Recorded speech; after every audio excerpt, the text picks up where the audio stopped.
soul need a word. Now give him a hand clap of praise. Oh, come on, give God some praise. Somebody Amen, give God some amen, praise. amen. Hallelujah.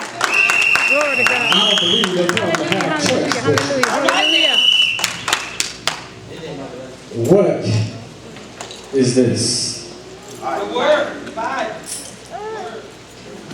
Sword. No, it's not. That ain't nothing but a book of lies and stories and fables that you've heard. Because if you believed that this was the word of God, you'd have been able to give God some praise. Hallelujah. Now somebody ought to have praise in their mouth. Amen. God has been too good to us for us not to praise Him. Amen, amen. As a matter of fact, I honestly believe that God don't owe me. I owe God. Amen. And I owe Him praise. That's it. Now, if you came here today Come on now. just to see what folk is wearing, All right now. you're in the wrong place. Amen. Say it. If you came here to see just how well I can skate across this stage, Okay. you're in the wrong place. Uh-huh. If you came just to see how much mess is going on in the house of God, you're in the wrong place. Amen, amen. But baby, if you came here for some deliverance, if you came here to meet Jesus, if you came here because there's no other place that you can go where God is going to bless you, then let me tell you, there's no place like this place, anywhere near this place, that looks like this place, or sounds like this place, so you must be in the right place. Amen, I guarantee amen. you will not leave here like you came in Jesus' name. Amen, amen. Hallelujah. Hallelujah.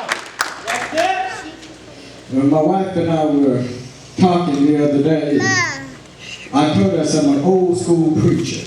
I think outside the box. But there's some things that have just got me through. Some of the old music, see those was, if you listen to the words, those were the songs that brought you through.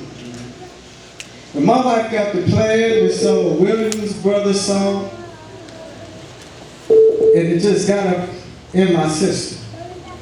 I had to think about it. But the song was talking about telling people about Jesus. And I said, well, I'm old school, so I'm going to do a little piece of this song. All y'all old folks, I'm going to do it for the old folks, not for the young folks, because y'all don't understand.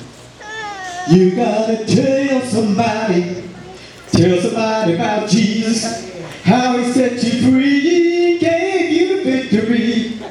Tell somebody about Jesus. Tell somebody about the goodness of the Lord. All right now. Your amazing grace, how sweet that sound. You saved a wretch like me. I once was lost, but now I'm found. I'm blind, but now I see. So I can tell somebody about Jesus, how He set me free and gave me victory. Tell somebody about Jesus. Tell somebody about the goodness of the Lord. Yeah, I went to the valley and I didn't go to stay. My soul got happy and I stayed all day. My hand got caught on that gospel cloud. I wouldn't take nothing for this journey right now. I can tell somebody about Jesus, how He set me free and gave me victory. Tell somebody about Jesus. Tell somebody about the goodness of my Lord. Amen, amen. To the angel of this house, I can truly say that he is my friend. When I call someone my friend, I do not take that term lightly. Yes, Lord. Not only that, but I believe that he's the only other person I know that if a mosquito bite him, he's so full of Jesus, the mosquito fly away, seeing there's power in the blood. Amen. Amen. Now. Turn with us very quickly to the book of 2 Kings. We won't be before you long, for the hour has grown late. And I'm glad that my friend has taken up so much time, because I was trying to tell some folk I don't preach long. Matter of fact, if you get up to go to the bathroom while I'm preaching, you're going to miss it. We would, those of you who have your Bible, the book of 2 Kings, 4th chapter. We say amen when you have it. Amen. But God has been dealing with me in the realm of our faith.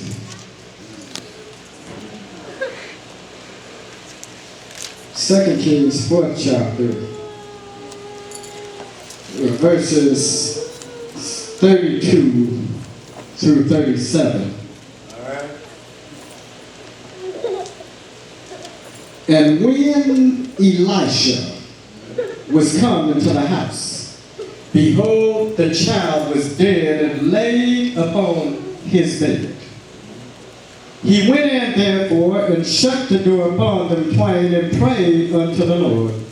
And he went up and lay upon the child and put his mouth upon his mouth, his eyes upon his eyes, his hands upon his hands, and he stretched himself out upon the child, and the flesh of the child waxed warm.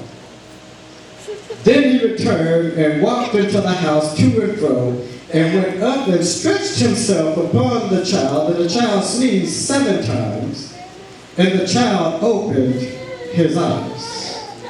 And he called Gehazi and said, call this Shunammite woman. So he called her. And when she was come unto him, he said, take up thy son. Then she went in and fell at his feet, and bowed herself down to the ground, and took up her son and went out. We'd like to speak this morning on the simple message, the 7th sneeze. All right. With the subtitle of Run, Tell That.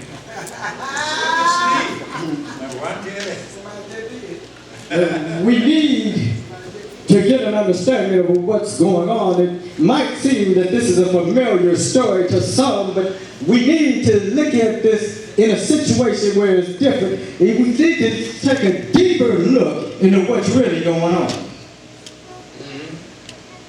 That's right. In order for that to happen, I had to go back and I had to read the whole story, but it caught my attention when we got to the 17th verse. Talk. That this woman, she had conceived and she bore a son in a season that the man of God had said that she would have this child according to what is called the time of life. When the child was grown, it fell on a day that he went out to his father. And to the reapers he said, Daddy, my head. Daddy, I got a headache. I don't understand, but Daddy's never hurt this bad. And y'all know how we fathers do. All right. He said, well, I don't want to hear that. No, let's go talk to your mama. And when the servant had taken this boy to his mother, he laid this child upon his mother's lap. And the Bible says that he stood there on her lap until noon, and then he died. At that point in time, that should have been it. Come on, man. That should have been the time that she said, it's over. Come on, devil, you better watch your step because I'm feeling myself. That's it. He lay there and he died. She went up and she laid him on the bed of the man of God. Not only that, but she shut the door and she went out. And then she called her husband and she said, send me, I pray thee, one of the young men And one of the answers that I might run to the man of God Yes, sir. and come again. Now, this was not particularly a Sunday morning. Uh-huh. It wasn't the normal time that you would go to see the prophet. So her husband asked the question, why are you going to go see the man of God? It's not the new moon or the Sabbath. And she said, it shall be well. All right. Then she saddled the donkey and she told to her servant, she said, I want you to keep going as fast as you possibly can. I don't want you to let him, even if I say let him. See, I have to get to the man of God. Sometimes, people of God, there's nobody else you can go to but to the man of God. That's right. See, and you can't take your time doing it because you're in a right now situation. Yes, sir. This woman was in a right now situation. She couldn't wait till tomorrow. She couldn't wait until somebody said, well, if you wait a minute, I'll get somebody with a horse and carriage. She was in a right now situation. And sometimes we need to be that way with God. We need to let God know that we are in a right now situation. Yes, sir. Amen. And we don't have till tomorrow. So she gets the donkey and she gets the servant and she begins to ride out. She went up to the man of God at Mount Carmel. And when it came to pass that the man of God saw her coming, he told his servant, behold, yonder is that woman. Every man of God, every preacher, every prophetess should know when they see their folk coming. So he said, I want you to go out there and I want you to talk to them. Find out what's going on. So Gehazi runs out and he says, okay, what's going on with you?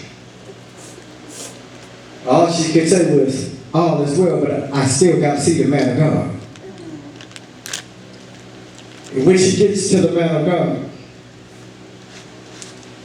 he tells her, he says, there's something wrong. But God has not told me what it is. How many of us know the man of God is not psychic? He's not omnipotent. He doesn't know everything because God tells the man of God what he wants him to know. So she gets to the man of God. Now we have to understand that she traveled a long ways to see this man of God.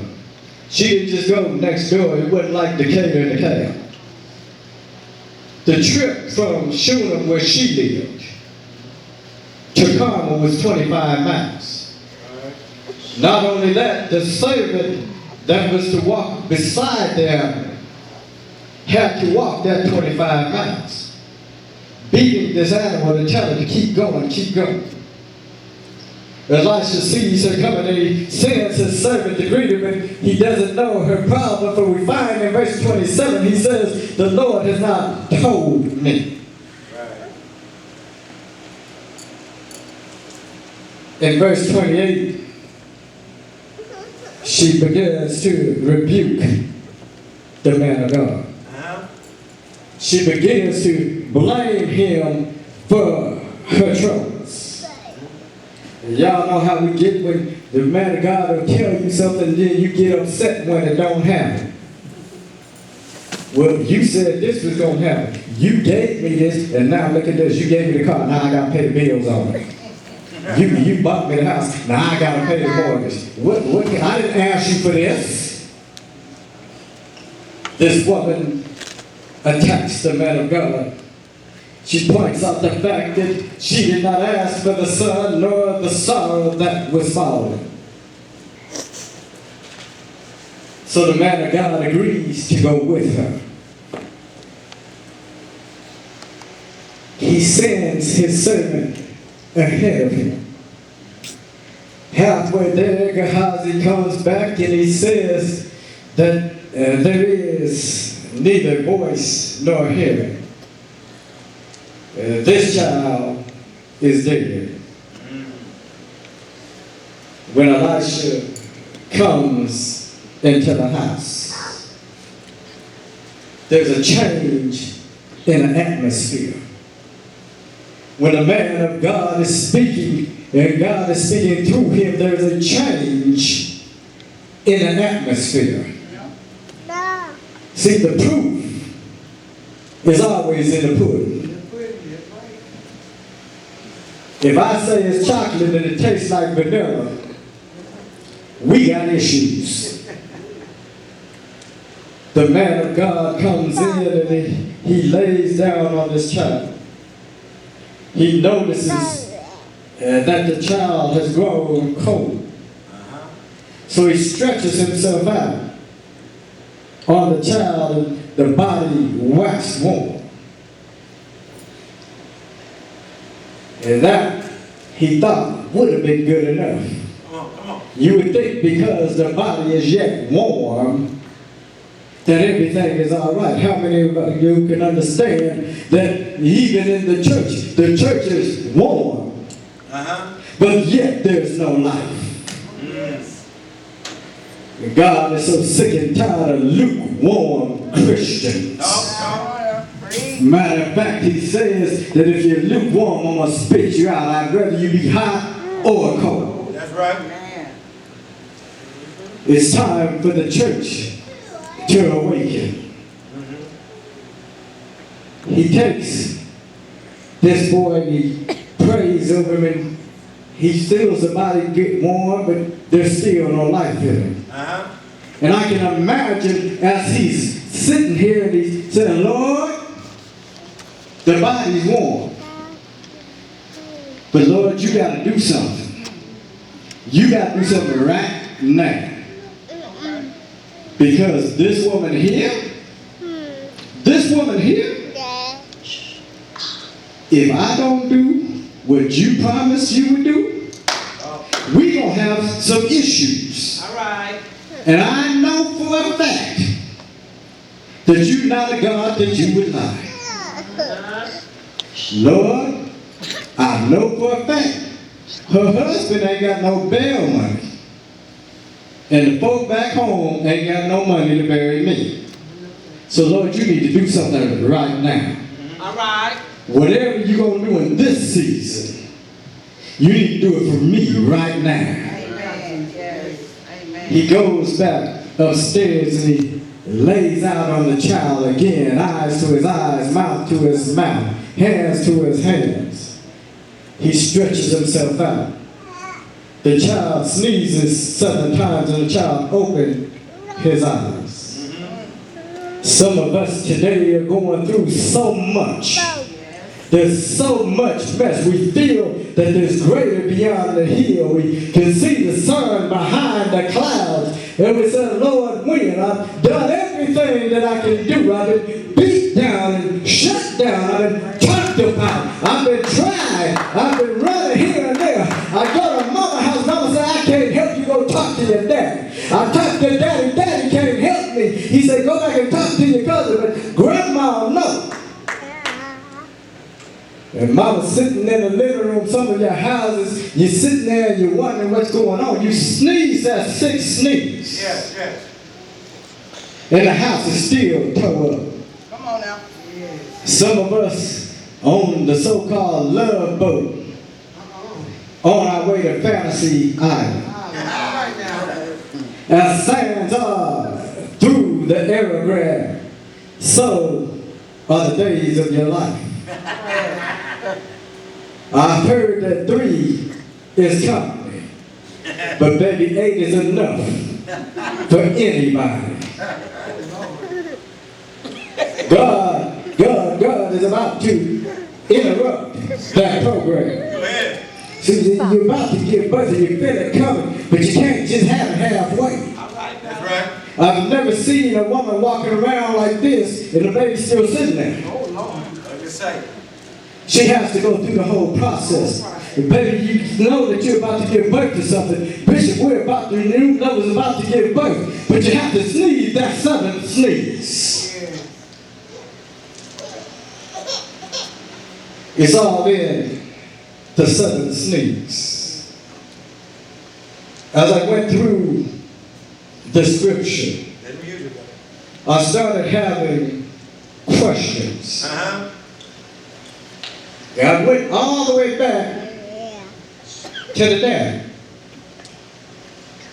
When this woman told her husband, all is well, Yes, sir. why did she not take the time to tell him, your son is dead? What made the difference? I said, Muhammad, maybe the fact that the man had a bad heart. I said, no, it couldn't have been that, because if he had a bad heart, he would have been out there working. Well, maybe he would have shut her down before she could get the donkey. But he gave her the donkey. All right. And he gave her a servant. But I heard my Savior say Come on. that it was her faith. That's it. Faith will get you through your storm. Yes, sir. Faith will cause a shift in the atmosphere. Yes. Hold me, Holy Ghost, because I feel a preach coming on. Yes. Faith is like stepping out on nothing, All right. but knowing you're going to land That's right. on something. Hey. The Bible tells us that by faith, Uh-huh.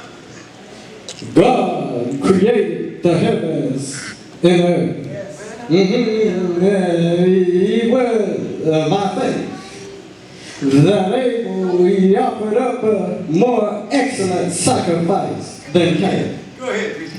It was by faith that Enoch was taken away, so he did not see death. Yeah. By faith, Well, Noah moved with godly fear and he built an ark.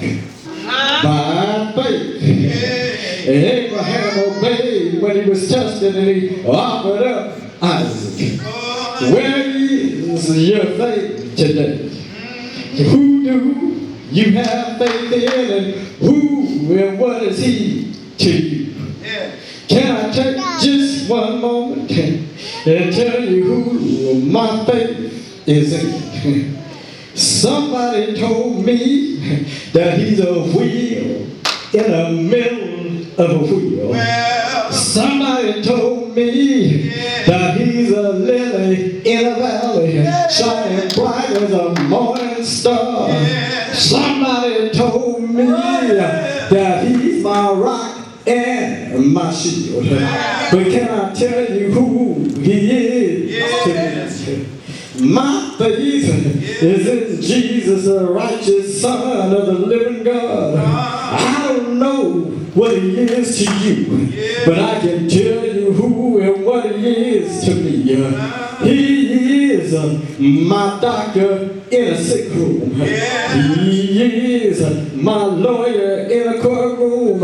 He's my Jehovah Shammah. He's my worship center, my teaching center, my praise center. He is Jehovah Shalom, my peace and comfort. He is Jehovah Rohi, my shepherd. He feeds me, he directs me, and he guides me. He is Jehovah Jireh, my provider. He's the best wife I will ever have. He's the best friend I'll ever have. He's the best church I'll ever have. He's the best preacher I'll ever have. He is. yes.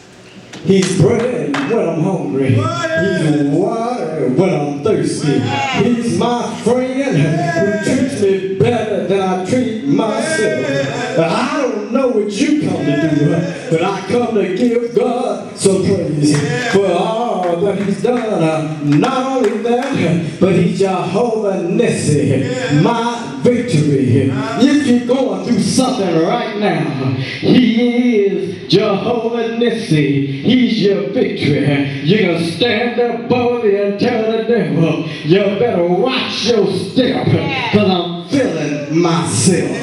You can tell him no matter what I'm going through, I can tell my Jesus. I know how the old folks feel. They tell me there's a telephone in the bosom and it reaches up to heaven. When the Holy Ghost answers on the other end, He tells me Jesus is on the main line. You can tell Him whatever you want. If you need friends, God's there. Everything that you need is right here. If you're looking for love, it's in there. If you're looking for peace, it's in there. If you're looking for joy, it's in there. Yes. My faith. Yes, Lord. The seven sneaks. Come on. Now the Bible always got witnesses. Talk, man of God. I have a witness. There was a woman from Samaria. She came to the well to get some water. Then she met her Savior, and He did her story too. That woman dropped her that pitcher. Her drinking was made richer because the water that He gave her was never in the well. That's it. On the woman Jesus had pity, and she ran back to the city. She cried, glory, hallelujah, and she did His wonders tell. She left my Savior singing, but she came back to Him ringing. The time You gave me that water, Lord, it was not in the well. When she got into the city, the people began to come. They began to run because she said, come see a man that told me all I've ever done. Go tell that. You can tell about my past. You can tell folks I was a dope dealer, so what? You can tell them that I was once homeless and lived under a bridge, so what? You can tell them all the terrible things that you thought you saw me do, so what? But I met a man from Galilee. He was healing the sick and raising the dead. He became my best friend. Anytime Jesus does something for you, you ought to be able to run and tell that. That's right. Anytime God has blessed you, run, tell that. We got so many people telling the wrong thing. My wife and I were down at Grady, and the boy was talking about him and his friends, how they took motorcycles and ran over the top of the police car. See, you knew me well, and you don't understand my breakthrough because you don't know what I've been through. And since you don't know what I've been through, you can't tell it like I can tell it. That's right. You knew me well. I'm redeemed. Go tell that. I changed my life. Run, tell that. I've come this far by faith, leaning on the Lord. Run, tell that. I am redeemed. I'm bought with a price. Jesus changed my whole life. If anybody asks you Yes, Lord. just who I am, tell them I am redeemed. We just stopped talking today to encourage your heart. Your faith makes a difference. My Bible says if you have faith in God, He will supply all of your needs. Not just a few things, not just some, but all your needs. There's so many things going on. There's so much death and hatred and violence around us. It's a sad situation when a man gets out of prison and they throw him a block party. But when one of our children graduates from college, there's no one home to greet him at the airport. It's bad when we can entertain the nonsense that's been going on. But when something positive happens, we always have a negative response. But my faith tells me that there's about to be a shift in this atmosphere. There's going to be a shift in this city. And Next Level is going to be the leader of that shift. God is ready to take you to the next level.